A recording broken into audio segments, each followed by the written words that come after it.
네, 우리 하나님의 말씀 같이 보겠습니다. 창세기 18장 1절에서 15절입니다. 제가 한 절 읽고 여러분들 한 절 읽고 우리 교도하겠습니다. 주님께서 만물의 상수리 나무 곁에서 아브라함에게 나타나셨다. 한창 더운 대낮에 아브라함은 자기의 장막 어귀에 앉아 있었다. 아브라함이 고개를 들고 보니 웬 사람 셋이 자기의 맞쪽에서 서 있었다. 그는 그들을 보자 장막 어귀에서 달려나가서 그들을 맞이하며 땅에 엎드려서 절을 하였다. 아브라함이 말하였다. 손님들께서 저를 좋게 보시면 이 종의 곁을 그냥 지나가지 마시기 바랍니다. 물을 좀 가져오라고 하셔서 발을 씻으시고 이 나무 아래에서 쉬시기 바랍니다. 손님들에게 잡수실 것을 제가 조금 가져오겠습니다. 이렇게 이 종에게로 오셨으니 좀 잡수시고 기분이 상쾌해진 다음에 길을 떠나시기 바랍니다. 그들이 대답하였다. 좋습니다. 정 그렇게 하라고 하시면 사양하지 않겠습니다. 아브라함이 장막 안으로 뛰어들어가서 사라에게 말하였다. 빨리 고운 밀가루 새 수알을 가지고 와서 반죽을 하여 빵을 좀 구우시오. 아브라함이 집 짐승떼가 있는 데로 달려가서 기름진 좋은 송아지 한 마리를 끌어다가 하인에게 주니 하인이 재빨리 그것을 잡아서 요리하였다. 아브라함이 엉긴 젖과 우유와 하인이 만든 송아지 요리를 나그네들 앞에 차려놓았다. 그들이 나무 아래서 먹는 동안에 아브라함은 서서 시중을 들었다. 그들이 아브라함에게 물었다. 대개 보인 사라는 어디에 있습니까? 아브라함이 대답하였다. 장막 안에 있습니다. 그때 주님께서 말씀하셨다. 다음에 이맘때 내가 반드시 너를 다시 찾아오겠다. 그때 너희 안에 사라에게 아들이 있을 것이다. 사라는 아브라함이 등지고 서 있는 장막 어귀에서 이 말을 들었다. 아브라함과 사라는 이미 나이가 많은 노인들이고 사라는 월경마저 그쳐서 아이를 낳을 나이가 지난 사람이었다. 그러므로 사라는 나는 기력이 다 쇠진하였고 나의 남편도 늙었는데 어찌 나에게 그런 즐거운 일이 있으랴 하고 속으로 웃으면서 중얼거렸다. 그때 주님께서 아브라함에게 말씀하셨다. 어찌하여 사라가 웃으면서 이 늙은 나이에 내가 어찌 아들을 낳으랴 하느냐. 나주가 할 수 없는 일이 있느냐. 다음 이맘때가 내가 다시 너를 찾아오겠다. 그때 사라에게 아들이 있을 것이다. 같이 읍시다. 사라는 두려워서 거짓말을 하였다. 저는 웃지 않았습니다. 그러나 주님께서 말씀하셨다. 아니다. 너는 웃었다. 아멘. 지난 주일 오후에 베델교회 교회학교 디렉터로 수고하시는 이진아 전사님 모시고 학부모 세미나를 가졌습니다. 이번에 그 주제는 크리스천 자녀의 성교육이라는 주제로 귀한 시간을 가졌는데요. 우리 이진아 전사님께서 그 강의를 시작하시면서 우리 크리스천들이 자녀를 잘 교육하기 위해서는 먼저 성서적 세계관을 가져야 된다. 비블리컬 월드뷰라는 것을 말했습니다.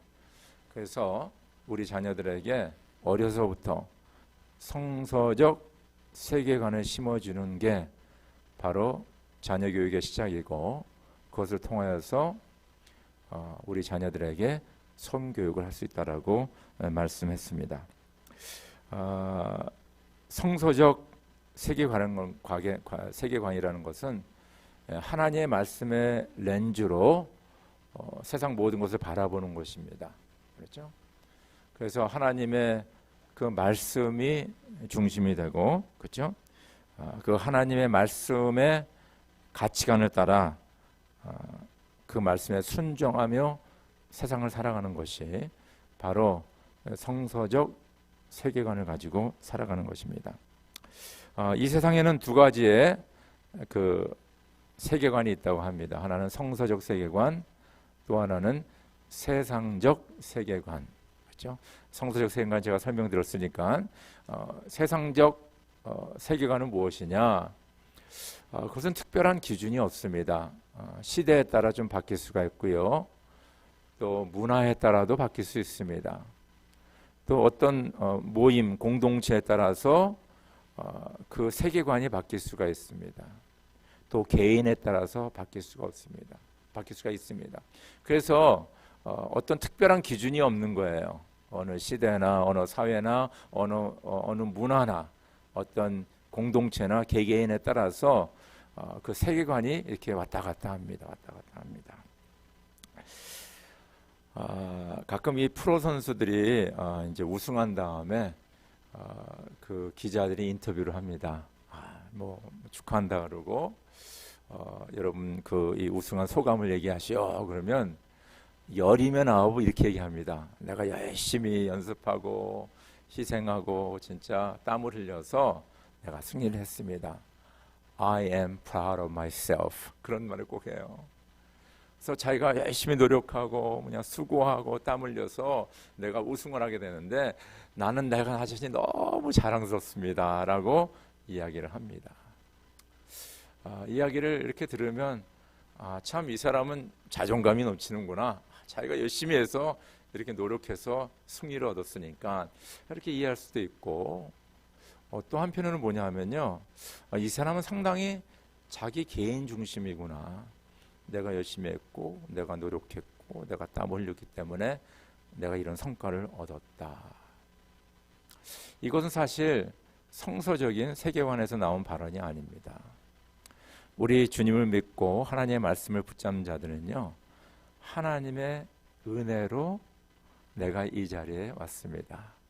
내가 승리하게 되었습니다. 그래서 하나님의 은혜하고 내가 노력해서 내가 이루는 거하고는 같이 공존할 수가 없어요. 그렇다고 뭐 맨날 이렇게 뒷짐짓고 아무것도 안 하는 그것이 아니라 내가 열심히 땀 흘렸습니다. 노력했습니다. 수고했습니다. 그럼에도 불구하고 하나님의 은혜로 내가 여기까지 왔습니다. 내가 승리하게 되었습니다. 이것이 바로 성서적 세계관을 가진 사람의 고백이라는 것입니다. 그래서 성서적 세계관을 갖고 이 세상을 살아가는 것이 너무 중요합니다. 곧 하나님의 말씀 중심의 삶입니다. 하나님의 말씀이 삶의 절대적인 기준이 되는 것입니다. 곧 시간과 공간을 초월하는 생명의 말씀을 붙잡고 믿고 순종하며 살아가는 것이 곧 믿는 자들의 삶입니다. 믿으시면 아멘 하시기 바랍니다. 바로 이것이 우리가 믿고 살아가는 거예요. 그러니까 세상 뭐 원하는 대로 다 따라가면서 나는 예수님 믿습니다. 그거는 아니라는 거예요. 그거는 그냥 세상적으로 살아가는 거죠. 뭐 교회는 좀 다닐 수 있고 뭐 예수님에 대해서 좀 알 수 있지만은 그것은 올바른 크리스찬의 신앙의 삶이 아닙니다. 그래서 이 하나님 말씀 중심으로 성서적 세계관을 가지고 믿음으로 순종하며 살아가는 삶, 성경에는 그들에 대해서 이렇게 말하고 있습니다. 자, 시편 1편 보니까 복 있는 사람은 악인의 꾀를 따르지 아니하며 죄인의 길에 서지 아니하며 오만한 자리에 자리에 앉지 아니하며 오로지 주님의 율법을 즐거워하며 밤낮으로 율법을 묵상하는 사람이다. 그는 시냇가에 심은 나무가 철 따라 열매를 맺으며 그 잎이 시들지 아니한 같으니 하는 일마다 잘 될 것이다. 그러나 악인은 그렇지 않으니 한낮 바람에 흩날리는 쭉정이와 같다. 그래서 이 복 있는 자, 이 하나님의 사람들은 뭡니까? 오로지 하나님의 말씀을 주야로 즐거워하며 묵상하며 살아가는 사람이다. 시편 19편 9절에서 10절 주님의 말씀은 티 없이 맑아서 영원토록 견고히 서 있으며 주님의 법규는 참되어서 한결같이 바르다.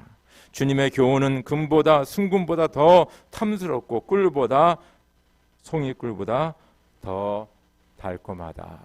그렇죠? 하나님의 말씀 사모하며 말씀을 가장 귀하게 붙잡고 살아가는 사람들의 삶을 이야기하고 있습니다.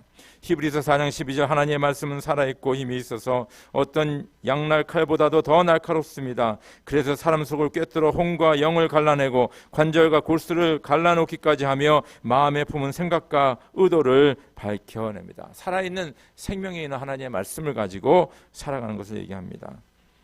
119편 시편 119편 105절은 이렇게 말씀합니다. 주님의 말씀은 내 발에 등불이요 내 길에 빛입니다.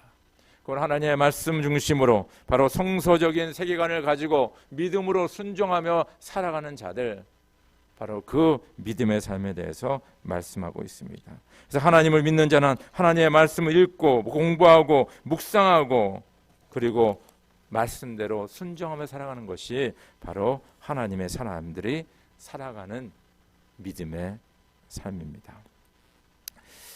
오늘 우리가 아브라함에 대해서 함께 묵상하는데, 우리 아브라함 때는 성경책이 있었습니까? 없었습니까? 이거 아주 어려운 시오죠. 성경책이 없었죠. 그럼 하나님은 아브라함은 어떻게 하나님 그 성경책 성서적인 세계관을 가지고 살 수 있었습니까? 라고 물어볼 수가 있겠죠. 그런데 아브라함은요, 이렇게 쓰여진 성경책보다도 하나님이 직접 하시는 그 말씀을 붙잡고 살았어요. 아멘입니까? 하나님 말씀을 주셨어요. 네가 이 말씀을 붙잡고 믿고 이 말씀대로 살아라. 그러므로 아브라함도 비록 우리처럼 성경책은 없지만은 성서적 하나님의 말씀적 세계관을 가지고 살았다는 것입니다. 이거 중요한 포인트입니다. 네, 중요한 포인트예요.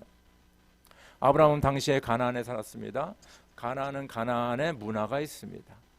거기는 여러 신을 숭배합니다. 우상 숭배가 있습니다.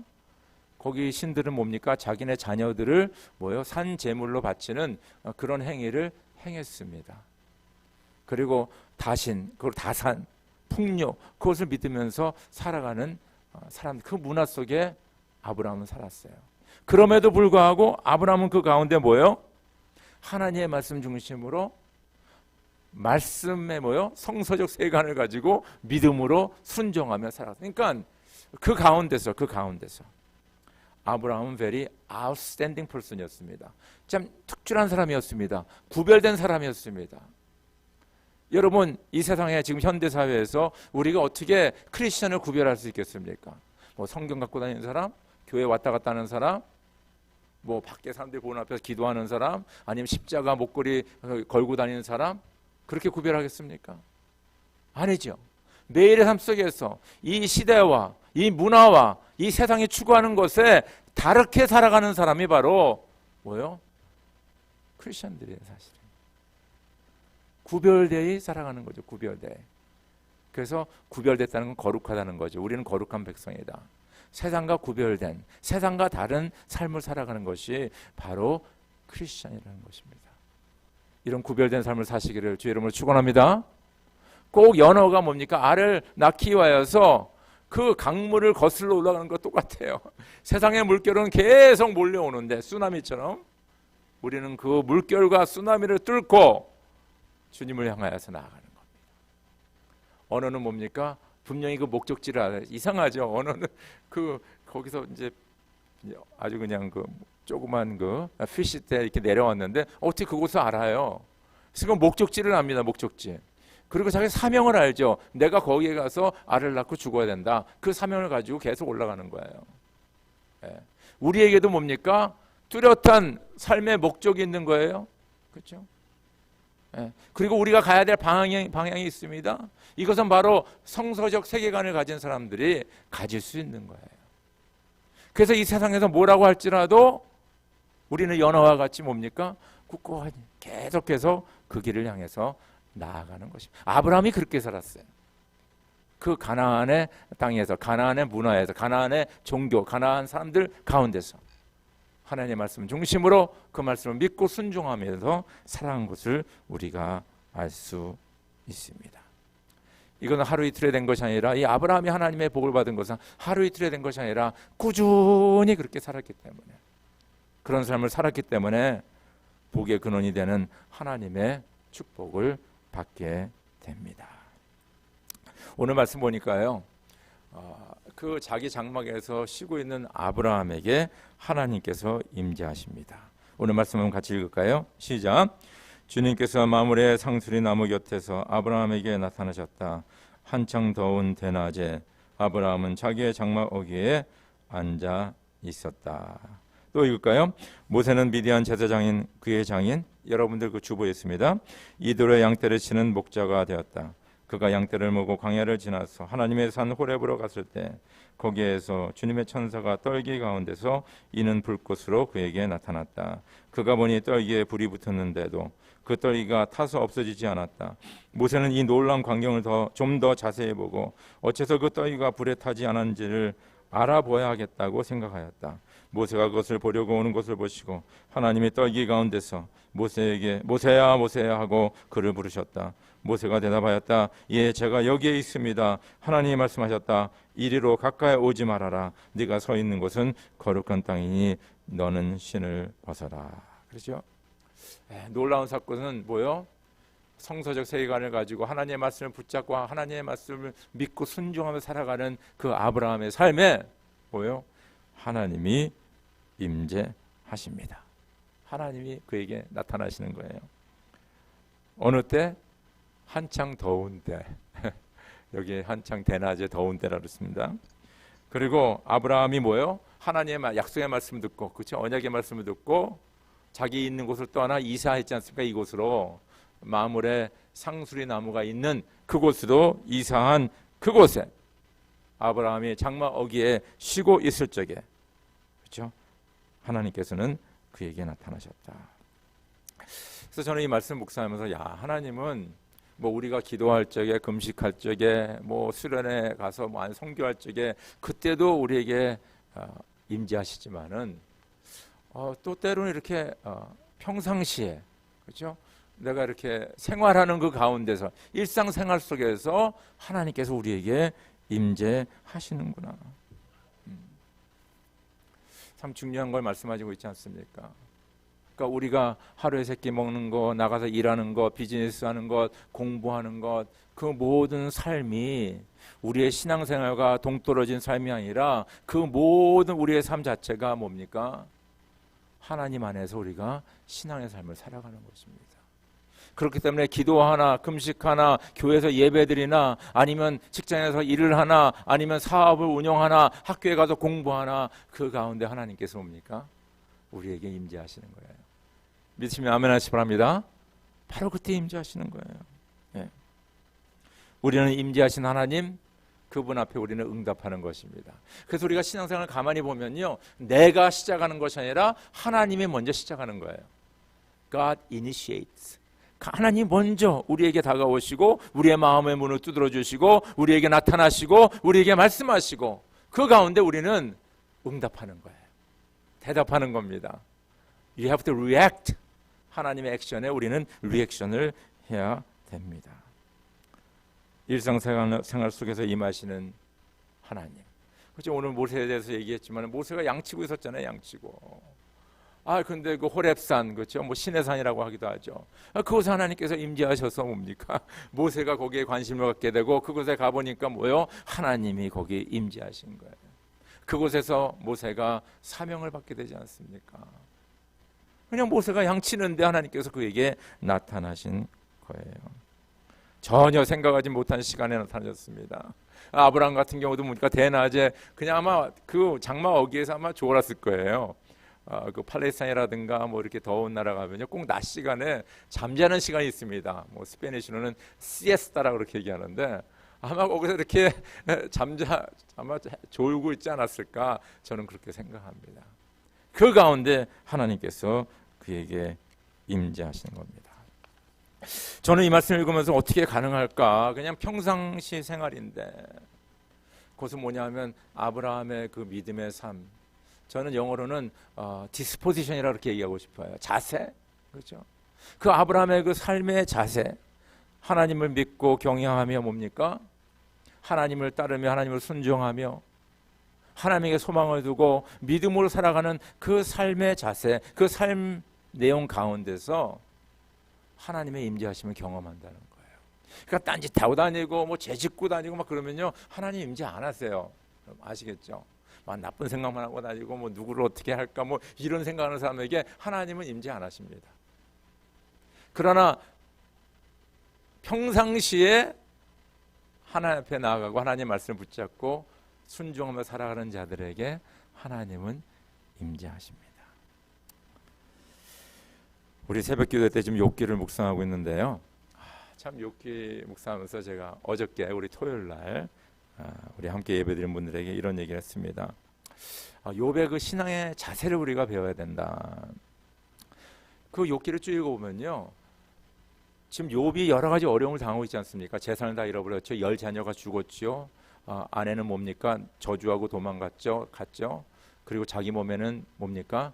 병으로서 지금 그러니까 그 기아장으로 박박 자기 몸을 긋고 있지 않습니까? 그러니까 아주 최악이에요. 최바닥입니다. 그런데 욥은 뭡니까? 자기에게 상황을 하나님한테 얘기합니다. 내 마누라 때문에 무슨 상황 때문에 어떤 일이 닥쳐서 이런 얘기를 안 해요. 보면 가만히 읽어보세요. 욥은 하나님께 얘기하는 거예요. 하나님 도대체 왜 이럽니까? 왜 나에게 이런 고난이 임합니까? 나는 주님을 열심히 섬기지 않았습니까? 왜 내가 이런 고난을 당해야 됩니까? 하나님하고 얘기하는 거예요. 그러니까 욥은 어떤 문제가 있든 어떤 상황에 써서 뭡니까? 하나님의 관계 속에서 그 문제를 바라보고 있는 거예요. 우리가 좀 어려운 다니면 꼭 누구 블레임하잖아요. 쟤 때문에 내가 이렇게 됐다. 아니면 상황 때문에. 항상 그렇게 얘기하지 않습니까? 근데 욥은 하나님에게 먼저 나가는 거예요. 두 번째는요, 욥은 그 환난 가운데서도 신앙생활을 멈추지 않았어요. 믿음 생활 멈추지 않았어요. 제가 이렇게 목회를 이렇게 지금 30년 지금 하고 있는데, 우리 젊은 학생들이나 어른들이나 가끔 보면요, 어른이 다치면 제일 먼저 하는 게 뭔지 알아요? 어려워서 제가 좀 봉사 좀 그만하겠습니다. 봉사하는 직을 내려놔요. 좀 더 어린이 다치면 힘드니까 내가 좀 교회 좀 쉬겠습니다. 저는 참 그거 참 이상해요. 우리가 어렵고 힘들 때는 뭐요? 더 열심히, 더 중심을 잡고 하나님 앞에 나아가는 신앙생활을 살아야 되는 거예요. 믿으시면 아멘 하시기 바랍니다. 이 상당히 중요한 얘기 아닙니까? 왜 상황이 어렵고 그러면 우주 만물을 창조하시고 우리의 생사화복을 주장하시는 하나님 앞에 더욱더 나가야지. 왜 자꾸 그 하나님에 가는 걸 자꾸 그냥 그만두고 그러냐 이거예요. 욥은 환난 가운데서 하나님을 믿고 의지하는 그 신앙을 계속했어요. 세 번째는 뭐냐면 욥은 고난 후에도 이 고난 가운데 하나님께서 나에게 역사하셔서 나를 고난 후에 더 강하게, 더 아름답게, 더 거룩하게 하나님의 영광의 도구로 사용한다는 그 확신과 그 소망을 가지고 살았어요. 그래서 욥기 23장 10절에 나의 가는 길을 오직 그가 아시나니 그가 나를 단련하신 후에는 내가 정금같이 나오리라. 아멘입니까? 이런 퍼스펙티브를 가지고 욥은 그 고난을 이겨낸 거예요. 이게 바로 신앙의 자세입니다. 우리가 이런 신앙의 자세를 가지고 살아갈 적에 하나님의 임재하심을 경험하게 됩니다. 하나님의 임재하심이 우리 성도님들 삶에 있기를 주의 이름으로 축원합니다. 두 번째는요, 하나님께서 임재하셨는데 그 임재하심을 알아봐야 되는 거예요. 인지해야 되는 겁니다. 그 신앙이 중요해요. 우리 말씀 같이 읽읍시다. 시작. 아브라함이 고개를 들고 보니 웬 사람 셋이 자기의 맞은쪽에 서 있었다. 그는 그들을 보자 장막 어귀에서 달려나가서 그들을 맞이하며 땅에 엎드려서 절을 하였다. 아브라함이 말하였다. 손님들께서 저를 좋게 보시면 이 종의 곁을 그냥 지나가지 마시기 바랍니다. 물을 좀 가져오라고 하셔서 발을 씻기시고 이 나무 아래에서 쉬시기 바랍니다. 손님들께서 잡수실 것을 제가 조금 가져오겠습니다. 이렇게 이 종에게로 오셨으니 좀 잡수시고 기분이 상쾌해진 다음에 길을 떠나시기 바랍니다. 그들이 대답하였다. 좋습니다. 정 그렇게 하라고 하시면 사용하지 않겠습니다. 또 읽읍시다. 서로 사랑하기를 계속하십시오. 나그네를 대접하기를 소홀히 하지 마십시오. 어떤 이들은 나그네를 대접하다가 자기들도 모르는 사이에 천사들을 대접하였습니다. 아멘. 오늘 말씀 보니까요, 그 장막 어귀에 쉬고 있는데 그 건너편에 세 사람이 서 있는 거예요. 아브라함이 그것을 보고 그냥 달려갑니다. 달려가지고 오늘 말씀 보니까 땅에 엎드려 절을 하고 손님들께서 저를 좋게 보시면 이 종의 곁을 그냥 지나가지 마시고 그러면서 그들을 잘 섬기게 됩니다. 여러분, 아브라함은 이런 섬김 가운데 뭡니까? 하나님을 섬기게 되는 거예요. 주님은 여러 모양과 형태, 상황 속에서 우리에게 찾아오십니다. 예수님께서는 나는 예수다 하고 이렇게 찾아오시는 게 아니에요. 때로는 뭡니까? 가난한 자로, 연약한 자로, 때로는 뭡니까? 거룩한 자로, 여러 방법으로, 여러 상황 속에서 우리에게 찾아오시는 거예요. 우리는 예수님을 잘 못 알아볼 수도 있어요.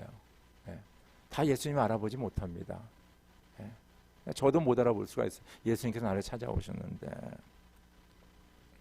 근데 오늘 그 아브라함에게 우리가 배워야 될 것은 뭐냐? 아브라함은 나그네에 대한 뭡니까? 그들을 바라보는 그 시각이 우리랑 달랐어요. 아니 나그네가 이렇게 지나가는데 아니 그냥 달려가서 절을 하고 그냥 내가 당신을 섬기겠다 막 그래서 나를 좀 잘 봐달라 그러면서 그에게 이렇게 섬김의 모습을 보이는 것을 우리가 알 수 있습니다. 우리는 주님이 어떤 모양으로 오실지 모릅니다. 그러나 우리가 상대방을, 이웃을, 직장 동료를, 사업장에서 만나는 사람들을 내가 어떤 눈으로 보고 있냐에 따라서 뭡니까? 바로 그분이 하나님으로 우리가 인지할 수 있는 거예요. 주의 천사로 우리가 알 수 있는 것입니다. 때로는 소외된 자들, 연약한 자들, 헐벗은 자들, 부족한 자들, 가난한 자들, 과부와 고아들, 그들을 우리가 어떤 시각으로 바라보느냐가 너무 중요합니다. 예수님은 죄인과 세리와 창기와 병든 자들, 귀신 들린 자들을 돌보셨습니다. 그러니까 예수님께서는 그들을 바라보는 눈이 달랐어요. 세상 사람들은 쟤는 죄인이야, 쟤는 세리야, 쟤는 창기야, 병든 자한테 가까이 가면 안 돼, 귀신 들렸어, 그런 식으로 바라보았지만은 예수님의 눈에는 그들은 뭡니까? 하나님의 자녀이며 구원의 대상입니다. 할렐루야. 참 놀라운 눈이죠. 그리스도인이 주변 사람들을 어떻게 보고 행동하는 것은 바로 우리 성서적 세계관과 그 가치관에서, 우리의 믿음에서 시작이 되는 것입니다. 성경에서는요, 상대방을 이렇게 보고 행동하라 얘기합니다. 제가 읽어드릴게요. 빌립보서 2장 3절, 아무 일에든지 다툼이나 허용으로 하지 말고 오직 겸손한 마음으로 각각 자기보다 남을 낮게 여기고, 겸손한 마음으로 다른 사람은 나보다 낮게 여기고, 야고보서 2장 1절에 내 형제들아 영광의 주 곧 우리 주 예수 그리스도를 믿는 믿음을 너희가 받았으니 사람을 외모로 취하지 말라. 마태복음 25장 40절, 임금이 대답하여 가라사대 내가 진실로 너희에게 이르노니 너희가 여기 내 형제 중에 지극히 작은 자 하나에게 한 것이 곧 내게 한 것이다. 지극히 작은 자. 골로새서 3장 23절, 무슨 일을 하든지 사람에게 하듯이 하지 말고 주님께 하듯이 진심으로 하십시오. 그렇죠? 성경에서 이렇게 얘기해요. 이웃을 대할 적에, 타인을 대할 적에, 지나가는 나그네를 대할 적에, 주변에 같이 일하는 사람을 대할 적에 바로 이렇게 대하라. 남을 낮게 여기고 외모로 취하지 말고 지극히 작은 자에게 정성을 다하고, 그리고 모든 일에 모든 사람에게 주님에게 하듯이 진심으로 하라라고 말씀하고 있습니다. 바로 이렇게 살아가는 자들이 주님을 섬기는 거예요. 오늘 말씀을 가만히 보면 이 말씀에 플로우가 있지 않습니까? 처음에는 뭡니까? 이 성경에서는 그냥 그 나그네로 이렇게 얘기해요. 그러다가 성경을 기록하신 분이 뭡니까? 갑자기 주님이라고 얘기합니다. 처음에는 나그네, 그렇죠? 사람 셋이 서 있었더라. 그리고 아브라함이 이렇게 해주겠다니까, 그래 당신 말대로 해주시오, 당신이 원하시면 그렇게 하겠습니다. 그렇게 지금 기록되고 있죠. 그러나 아브라함이 섬기면서 그 다음에 그 섬김 후에 나오는 말은 뭐냐? 주님께서 말씀하시기를, 네 아내가 어디 있느냐? 주님께서 말씀하시기를, 내년 이맘때 네 아내 사례가 아이를 가질 것이다. 와, 저는 이 말씀 묵상하면서 깜짝 놀랐어요. 아브라함이 처음에 인지를 못한 거예요. 그러나 그가 뭡니까? 하나님의 사랑을 가지고 믿음을 가지고 그저 이방인들과 나그네와 그런 사람들을 섬기는 그 섬김으로 나아갈 적에 이제 그의 눈에 뭡니까? 하나님이 보이기 시작하는 거예요. 하나님을 만나는 겁니다. 할렐루야. 여러분들, 어떤 이들은 손님을 잘 대접하다가 천사들을 대접하였다. 바로 아브라함에 대해서 말씀하고 있습니다. 바로 믿는 자들은 이런 섬김의 자세를 가지고 우리가 그들을 사랑으로 주님을 대하듯 섬길 적에 바로 우리에게 찾아오시는 하나님의 그 임재하심을 경험하며 주님을 만나는 은혜가 있는 것을 믿으시길 주의 이름으로 축원합니다. 세 번째는 뭐냐면요, 나에게 찾아오신 하나님을 온전히 섬기는 희생이 있어야 됩니다. 오늘 같이 읽읍시다. 시작. 아브라함이 장막 안으로 뛰어들어가서 사라에게 말하였다. 빨리 고운 밀가루 새 스아를 가지고 와서 반죽을 하여 빵을 좀 구우시오. 아브라함이 집 짐승 떼가 있는 대로 달려가서 기름진 좋은 송아지 한 마리를 끌어다가 하인에게 주니 하인이 재빨리 그것을 잡아서 요리하였다. 아브라함이 엉긴 젖과 우유와 하인이 만든 송아지 요리를 나그네들 앞에 차려 놓았다. 그들이 나무 아래에서 먹는 동안에 아브라함은 서서 시종을 들었다. 그들이 아브라함에게 물었다. 대기해 보인 사람은 어디에 있습니까? 아브라함이 대답하였다. 장막 안에 있습니다. 그때 주님께서 말씀하셨다. 다음에 이맘때 내가 반드시 너를 다시 찾아오겠다. 그때 너희 안에 사라에게 아들이 있을 것이다. 사라는 아브라함의 등지고 서 있는 장막 어귀에서 이 말을 들었다. 그렇죠? 아브라함은 지나가는 그 나그네에게 뭡니까? 정성을 다해서 물을 갖다 주고 발을 씻기고 식사를 준비하고 그들을 대접하게 됩니다. 저는 이 말씀을 묵상하면서 우리가 다른 사람을 섬기는데 이 두 가지 꼭 기억해야 될 것이 있다. 하나는 뭡니까? 그들의 필요를 알고 필요를 채워주는 것이다. 그렇죠? 그 나그네 팔레스타인의 그 더운 때 그들의 가장 필요한 것이 무엇입니까? 물이 필요하죠. 그들이 얼마나 배고프겠어요. 그들의 필요한 것이 뭐예요? 음식입니다. 그래서 아브라함은 그들의 필요를 채워줍니다. 여러분, 섬김은요, 내가 좋아서 내가 원하는 것을 하는 것이 아니라 그들의 필요를 알고 그들의 필요를 채워주는 것이 섬김입니다. 꼭 기억하시기 바랍니다. 두 번째는 뭡니까? 아브라함은 정성을 다합니다. 겉으로 하지 않죠. 아주 정성을 다해가지고 그 나그네를 섬기는 것을 우리가 할 수 있습니다. 최고의 대접을 합니다. 아브라함은 정성을 다해 자신의 물질과 시간을 희생하며 손님을 대접합니다. 놀라운 사실은 그 손님들이 바로 주님이었다는 것, 하나님이었다는 것입니다. 이 성기를 받은 주님은 아브라함에게 축복하십니다. 그때 주님께서 말씀하셨다. 다음에 이맘때 내가 반드시 너를 다시 찾아오겠다. 그때 너의 아내 사라에게 아들이 있을 것이다. 사라는 아브라함이 등지고 서 있는 장막 어귀에서 이 말을 들었다. 내가 반드시 찾아올 것이다. 그리고 사라에게 아들이 있을 것이다. 하나님의 복을 받았어요. 저 여러분들이 뭡니까? 다른 사람을 섬길 적에 우리는 희생이 따라야 됩니다. 열심히. 저는 우리 목자 목녀님들 상당히 존경합니다. 진짜 우리 목원들을 얼마나 정성껏 섬기시는지 하나님께서는 기억하십니다. 하나님은 그 가정을 복 주십니다. 섬기는 자들에게 하나님께서는 은혜를 베푸십니다. 여러분 꼭 목장 세팅이 아니더라도 여러분의 삶 속에서 특별히 나그네 잘 모르는 사람, 어려운 사람들을 정성껏 섬기시기를 주의 이름으로 축원합니다. 오늘 말씀과 같이 내년 이맘때 내가 꼭 찾아오리라. 그리고 사라가 아들을 얻을 것이다. 이 하나님의 놀라운 축복의 말씀이 저 여러분들의 말씀이 되기를 주의 이름으로 축원합니다. 무엇보다 우리는 뭡니까? 성서적 세계관, 가치관, 믿음으로 하나님의 말씀에 순종하며 그 자세로 살아갈 적에 손님을 대접할 적에 천사와 주님을 대접하게 되고 그 가운데 하나님의 임재하심과 하나님의 놀라운 복을 받는 우리 모두가 되기를 주의 이름으로 축원합니다. 우리 다 함께 기도드리겠습니다. 성령 하나님 감사합니다.